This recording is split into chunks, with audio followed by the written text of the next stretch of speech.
एक कवि एक नदी के किनारे खड़ा था। उसने देखा एक सुहागन स्त्री का शव बहता हुआ जा रहा है। कवि ने उस शव से, कौन हो तुम ओ सुकुमारी, बह रही क्यों जल? कोई तो होगा इस दुनिया में, कोई तो होगा भूतल में। किस घर की तुम बेटी हो, किस क्यारी की कली हो तुम? किसने तुमको चला है बोलो, क्यों दुनिया छोड़ चली हो? किसके नाम की मेहंदी हाथों पर रची है तेरे, बोलो किसके नाम की बिंदिया माथे पर लगी है तेरे? लगती हो तुम राजकुमारी या देवलोक से आई हो, उपमा रहित ये रूप तुम्हारा, ये रूप कहाँ से लाई हो? कवि की बातें सुनकर लड़की की आत्मा बोलती है, कविराज मुझको क्षमा करो, मैं गरीब आदमी की बेटी हूँ, इसलिए मृत मीन की भांति जलधारा पर लेटी हूँ।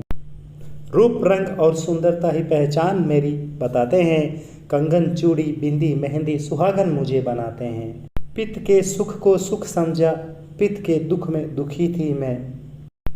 जीवन के इस तन्हा पथ पर पति के संग चली थी मैं। पति को मैंने दीपक समझा, उसकी लो में जली थी मैं। माता पिता का साथ छोड़ उसके रंग में ढली थी मैं। पर वो निकला सौदागर, लगा दिया मेरा भी मोल। दौलत और दहेज की मद में पिला दिया विष जल में गोल। दुनिया रूपी इस उपवन में छोटी सी एक कली थी मैं। जिसको माली था समझा, उसी से चली गई थी मैं। ईश्वर से अब न्याय मांगने सब सैया पर पड़ी हूँ मैं। दहेज के लोभी इस संसार में दहेज की भेंट चढ़ी हूँ मैं।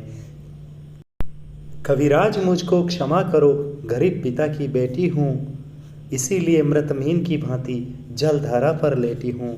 कविराज मुझको क्षमा करो, गरीब पिता की बेटी हूँ मैं।